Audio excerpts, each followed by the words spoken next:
ఈ సందర్భంగా అభినందనలు తెలియజేస్తున్నా.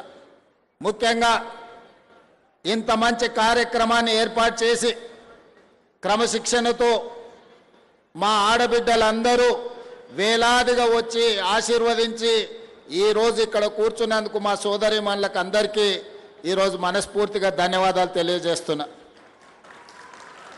అదేవిధంగా మా అధికారులకు ఒక సూచన చేయదలుచుకున్నా. ఎప్పుడు నా కార్యక్రమాన్ని ఏర్పాటు చేసినా నా కుడి వైపున ఇక్కడి నుంచి అక్కడి వరకు ఆడబిడ్డలకు కుర్చీలు వేసిన తర్వాతనే ఎడమ వైపున మా యువ సోదరులకు కుర్చీలు వేయండి. ఈరోజు వేలాది మంది వచ్చింది మా ఆడబిడ్డలు. వాళ్ళందరినీ వెనక భాగాన కూర్చోబెట్టి మా రాజకీయ మిత్రులందరినీ ముందల కూర్చోబెట్టాను. నేను మా అధికారులకు సూచన చేస్తున్నా, నేను ఏ కార్యక్రమం తీసుకున్నా మహిళలు ఆడబిడ్డల ఆశీర్వాదంతోనే ఈరోజు ఇంత స్థాయికి జిల్లా పరిషత్ మెంబర్ నుంచి ఈరోజు ముఖ్యమంత్రి స్థాయికి ఎదిగినా అంటే ఆడబిడ్డలు నిండు మనసుతోనే ఆశీర్వదించారు. కాబట్టి నేను ఈ స్థాయికి వచ్చిన అధికారులందరికీ నేను సూచన చేస్తున్నా, సూచన కాదు ఆదేశాలు ఇస్తున్నా. నేను నిలబడి మాట్లాడే వేదికలో నా కుడి వైపున మొత్తం మహిళలే కనిపించాలి. మహిళలు కూర్చున్న తర్వాత వాళ్ళ వెనకాల ఇతరులను కూర్చోబెట్టండి, ఎడమ వైపున మా పురుషులను కూర్చోబెట్టాల్సిందిగా నేను ఆదేశాలు ఇస్తున్నా. అదేవిధంగా మిత్రులారా, మీకు అందరికీ తెలుసు 2018 శాసనసభ ఎన్నికల్లో కొడంగల్లో జరిగిన గందరగోళం, ఆ ఎన్నికల్లో వచ్చిన ఫలితాలు శాసనసభ్యుడిగా ఓటమి చెంది రాజకీయంగా గట్టి ఎదురుదెబ్బ తగిలిన సందర్భంలో 4 నెలలు తిరిగే లోపల పార్టీ ఆదేశించి మల్కాజ్గిరి పార్లమెంటు నియోజకవర్గం నుంచి ఎన్నికల బరిలో దించారు.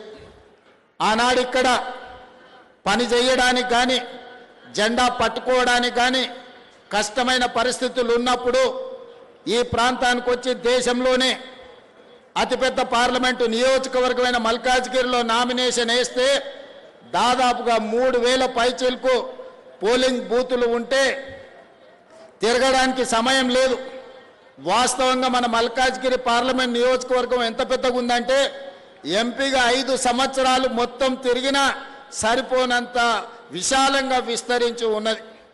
వివిధ జిల్లాలు, వివిధ రాష్ట్రాలు, వివిధ దేశాల నుంచి ఇక్కడ ఉద్యోగ ఉపాధి అవకాశాల కోసం వచ్చి అన్ని రకాల ప్రజలు, అన్ని రకాల ప్రాంతాల వాళ్ళు, భాషలు, ఎన్నో ఆచారాలు ఉన్న ప్రాంతం ఇది. మల్కాజ్గిరి పార్లమెంట్ నియోజకవర్గం అంటే ఒక మినీ భారతదేశం. అలాంటి మినీ భారతదేశంలో పార్లమెంట్ ఎన్నికల్లో పోటీ చేసినప్పుడు 14 రోజుల్లోనే మీరందరూ ఆశీర్వదించి కింద పడిపోయిన నన్ను మళ్ళీ బలంగా నిలబెట్టి పార్లమెంటుకు పంపించారు. కాబట్టి పార్లమెంటు సభ్యుడిగా అక్కడ నేను చేపట్టిన కార్యక్రమాలను గుర్తించి శ్రీమతి సోనియా గాంధీ గారు నన్ను పిసిసి అధ్యక్షుడిగా నియమించారు. అక్కడి నుంచి తిరిగి చూడకుండా కార్యకర్తల సహకారంతో తెలంగాణ నలుమూలల తిరిగి 4 కోట్ల ప్రజలకు నమ్మకం, విశ్వాసం, ఒక భరోసా కల్పిస్తే ఈనాడు ప్రజాప్రభుత్వం ఏర్పడ్డది. ఈ ప్రజాప్రభుత్వం ఏర్పడడానికి నేను ఇక్కడికి రావడానికి మలిదశ రాజకీయంగా అండగా నిలబడ్డ ప్రాంతం మల్కాజ్గిరి పార్లమెంటు నియోజకవర్గ ప్రాంతం. అందులో ఉప్పల్ ప్రాంతానికి ప్రత్యేకమైన స్థానం ఉంది. ఆనాడు మహిళా సంఘాలతో ఇక్కడికి వచ్చినప్పుడు ఒక్క పైసా ఆశించకుండా, ఒక్క హామీ తీసుకోకుండా ఆడబిడ్డలందరూ అన్నా మేమే ఇల్లు తిరిగి బొట్టు పెట్టి నీ తరఫున ఓటు అడుగుతాం, నిన్ను గెలిపిస్తాం, నువ్వు గెలిచిన తర్వాత మా ప్రాంత అభివృద్ధి కోసం మాకు సహకరించమని ఆనాడు ఆడబిడ్డలు నన్ను అడిగాను. కానీ 5 సంవత్సరాలు ప్రజా సమస్యల మీద కొట్లాడుతూ రాష్ట్రం నలుమూలలు తిరుగుతూ ఆనాటి ప్రభుత్వం సహకారం సంపూర్ణంగా అందకపోవడం వల్ల ఈ మల్కాజ్గిరి పార్లమెంట్ నియోజకవర్గంలో మరి ముఖ్యంగా ఉప్పల్, మల్కాజ్గిరి ప్రాంతాలలో మీరు ఆశించిన మేరకు నేను ఆనాడు అభివృద్ధి చేయలేకపోయినా, కానీ కాలం గిర్రున తిరిగి 5 సంవత్సరాలు తిరిగే లోపలనే ఈ రాష్ట్ర ముఖ్యమంత్రిగా మీ ఆశీర్వాదంతో ఈరోజు బాధ్యత చేపట్టిన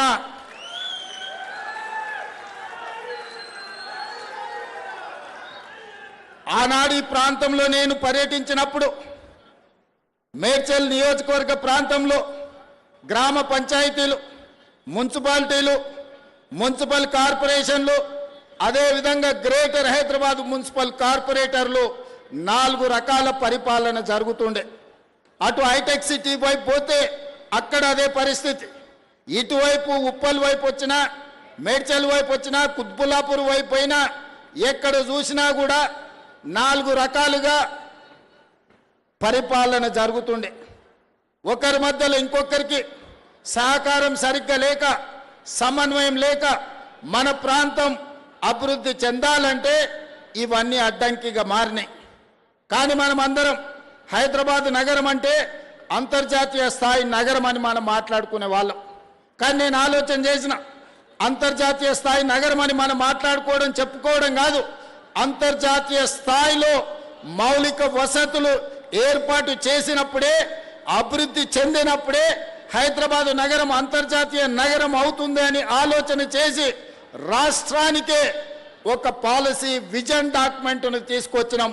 అంతర్జాతీయ నిపుణుల సహకారంతో, మంత్రివర్గ సహచరుల అండతోటి. అందుకే ఈనాడు తెలంగాణ రైజింగ్ 2047 అని ఒక విజన్ డాక్యుమెంట్ని ఈరోజు మనం తెచ్చుకొని ఒక క్రమ పద్ధతిలో ప్రణాళికబద్ధంగా మన రాష్ట్రాన్ని అభివృద్ధి చేయాలని ఈరోజు నిర్ణయం తీసుకున్నాం. అందుకే మిత్రులారా, 160 కిలోమీటర్ల ఔటర్ రింగ్ రోడ్డు ఉన్నది మనకు.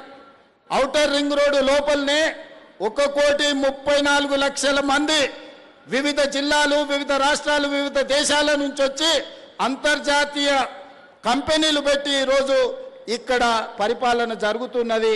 ఇక్కడ అందరూ నివసిస్తున్నారు. మరి 1,34,00,000 ప్రజలకు కావలసిన మౌలిక వసతులు ఏర్పాటు చేయాలి కదా. దాంతోపాటు పరిపాలన సమన్వయం ఉండాలి కదా. మున్సిపల్ అండ్ పోలీస్ సిబ్బంది మధ్యలో, పోలీసుకు అదే విద్యుత్ శాఖ మధ్యలో సమన్వయం ఉండాలి కదా. అదేవిధంగా మెట్రో, వాటర్ వర్క్స్